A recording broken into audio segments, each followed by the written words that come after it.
Hello, aujourd'hui on va faire un test en direct pour savoir si votre enfant est HPI. Si vous vous demandez si vous élevez un enfant précoce à la maison, ça va vous donner des premiers éléments de réponse. Parce que sans cette connaissance de sa particularité, vous n'arriverez jamais à utiliser les bonnes techniques et les bonnes méthodes pour l'accompagner dans une vie heureuse et épanouie.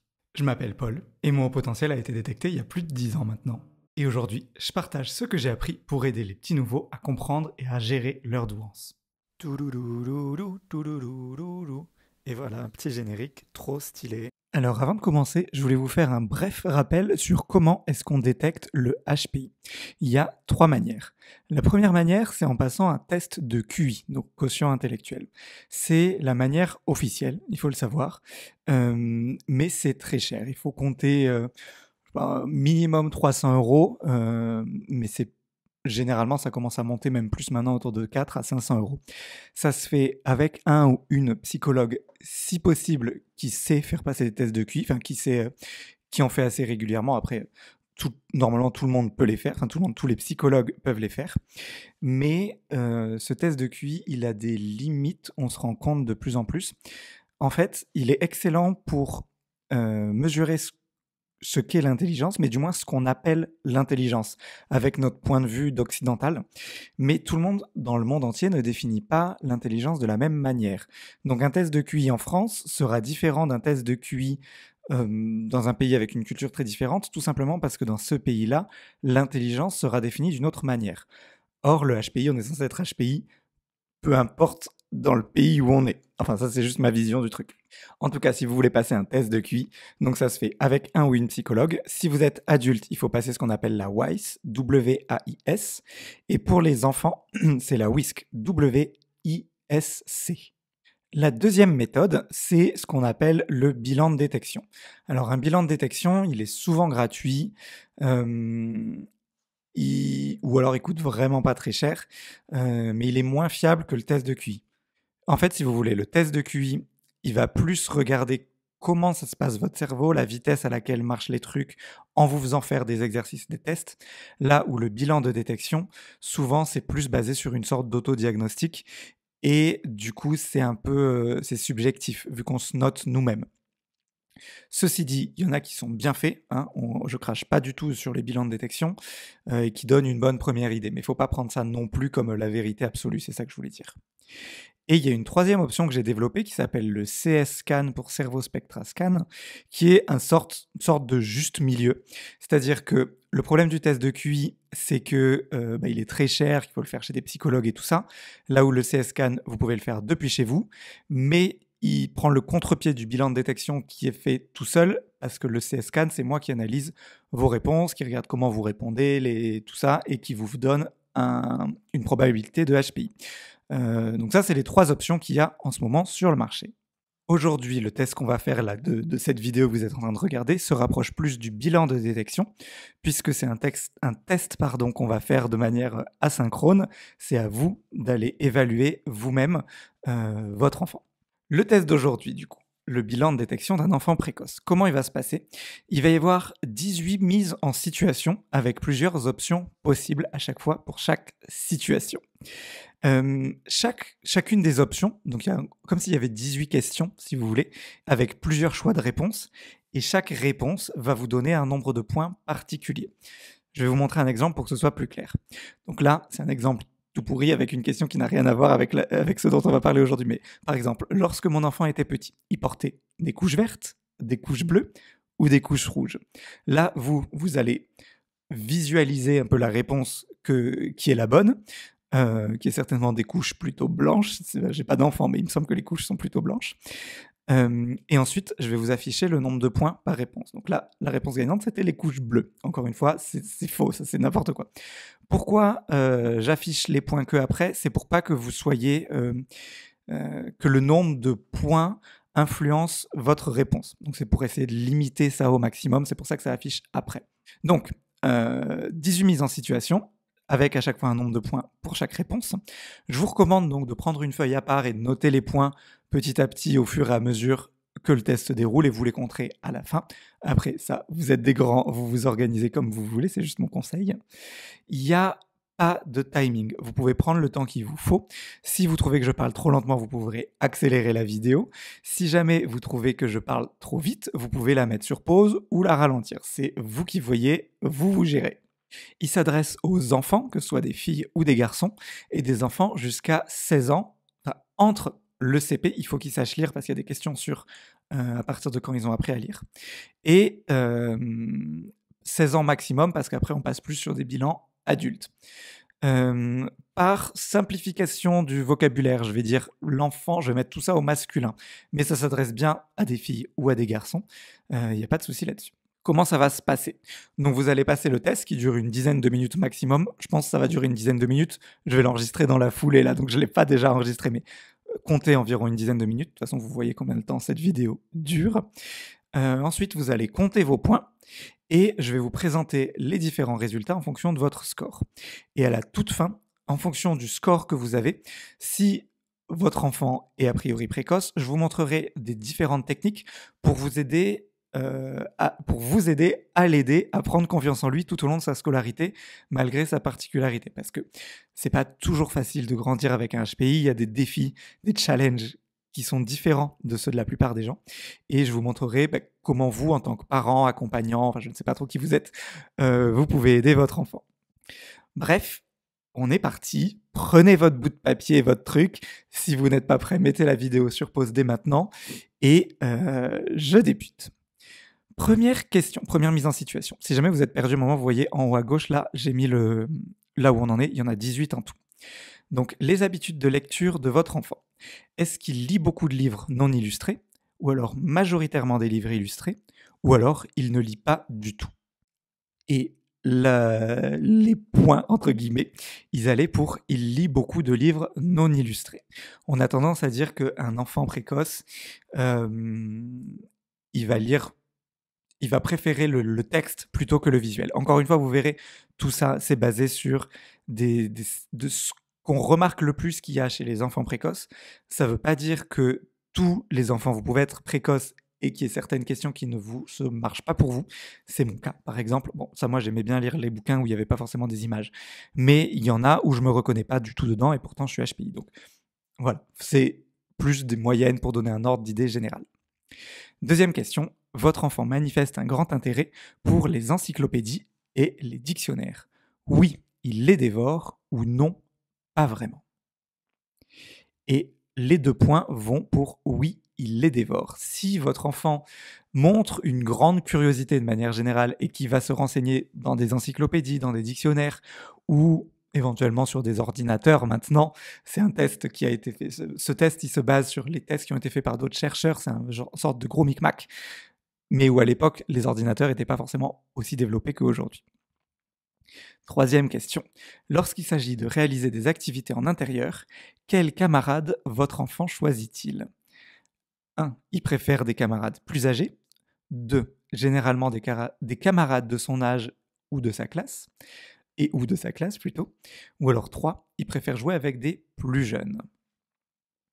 Je vous laisse répondre. Enfin, visualiser votre réponse, je ne sais pas comment le dire. Et les enfants précoces ont tendance à préférer des enfants jouer avec des personnes plus âgées. Pourquoi? Parce qu'on dit que, enfin, c'est pas on dit, c'est réel, intellectuellement, les enfants précoces sont souvent plus matures. Émotionnellement, ils le sont moins, mais intellectuellement, ils le sont plus. Et du coup, ils vont plus connecter avec des enfants plus âgés qu'eux qui sont du coup plus matures intellectuellement. Question 4. Est-ce que votre enfant a le sens de l'humour? Oui ou non? Et les 2 points, ils vont pour oui, il a le sens de l'humour. 5. Votre enfant aime jouer à des jeux vidéo ou regarder la télé, discuter avec les adultes ou jouer dehors avec ses camarades. Encore une fois, s'il aime aucun des 3, essayez d'imaginer. S'il en aime plusieurs, sélectionnez qu'une seule réponse, celle qu'il aime le plus. On est sur un test schématique. Je ne fais que le rappeler. Mais si vous avez sélectionné discuter avec les adultes, vous gagnez 2 points. Vous additionnez 2 points plutôt. 6. Quels sont ses jeux préférés? Les jeux de rapidité, les jeux de stratégie ou les jeux en extérieur? Et les 2 points vont pour les jeux de stratégie. qui ont tendance à plus stimuler l'intellect de nos chers enfants intellectuellement précoces. Sa sensibilité à l'injustice est très forte même quand il n'est pas la victime, moyenne, ça dépend principalement des situations, ou alors mon enfant n'est pas sensible à l'injustice. Et ben, chez les enfants intellectuellement précoces, on a tendance à remarquer qu'ils sont sensibles à l'injustice, même quand ils n'ont rien à voir avec l'injustice en elle-même, même quand ils ne sont pas victimes, ni bourreaux, ni quoi que ce soit. 8e question. Votre enfant a appris à lire avant le CP? Oui, et il a appris seul. Oui, et il a appris en étant aidé. Ou non, il a appris au CP. Et là, c'est une question, des réponses plutôt un peu spéciales, parce que s'il a appris seul, plus 5 points. S'il a appris en étant aidé, plus 2 points. S'il a appris au CP, plus 0. Là, vous voyez, moi, par exemple, j'ai appris à lire au CP.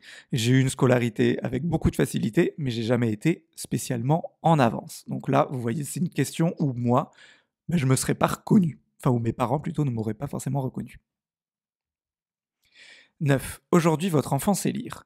Qu'en est-il de sa capacité à écrire? Est-ce qu'il écrit extrêmement bien? Ou alors ses capacités sont semblables à celles de sa classe, il est dans la moyenne? Ou alors il a des difficultés à écrire? Eh bien, on remarque plutôt que les enfants précoces ont des difficultés à écrire. Si c'est le cas de votre enfant, plus 1 point. Et encore une fois, moi là, j'étais pas du tout dans ce cas-là parce que j'écrivais très bien. Question 10, ou plutôt mise en situation numéro 10. Votre enfant porte facilement un jugement sur les autres, n'aime pas porter de jugement sur les gens, ou alors vous n'avez pas remarqué de comportement particulier sur son jugement envers les autres. Il est neutre.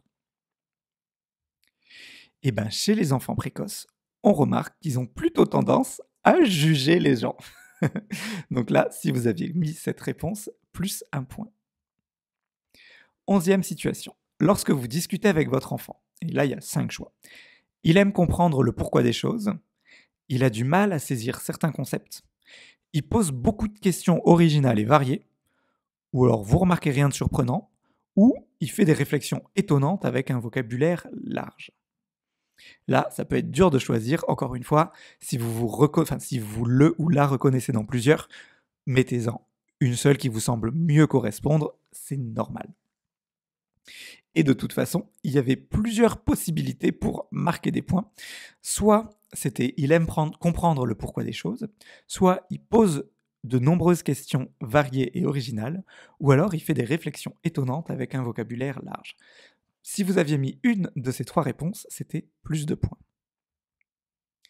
Question 12. Quelle est la méthode de travail préférée de votre enfant? Plutôt en groupe, plutôt seul, ou alors il n'a pas vraiment de méthode de travail particulière et en gros il s'adapte à tout? Et bien les enfants précoces ont tendance à préférer travailler seuls, et si c'est le cas du vôtre, plus de points.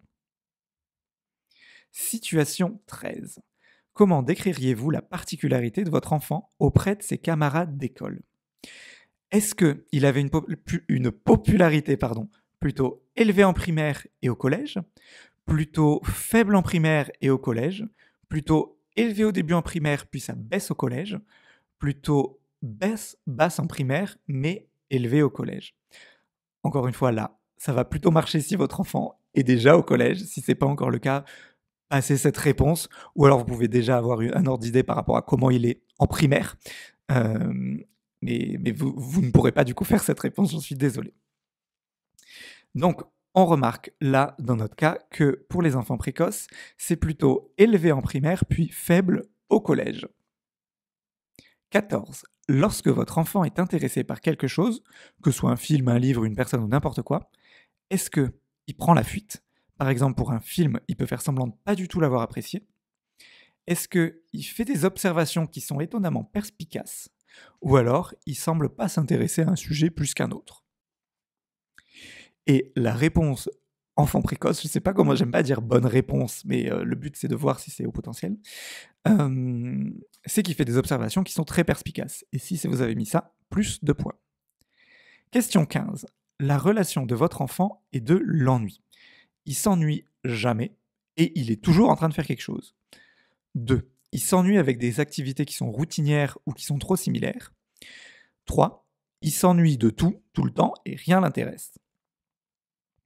Et bien là, on remarque que les HPI, ils ont plutôt tendance à s'ennuyer dans la routine ou quand les choses, ils sont pas stimulés, que c'est toujours la même chose, en gros, que c'est trop similaire. Question 16. Et encore une fois, là, on a 5 réponses.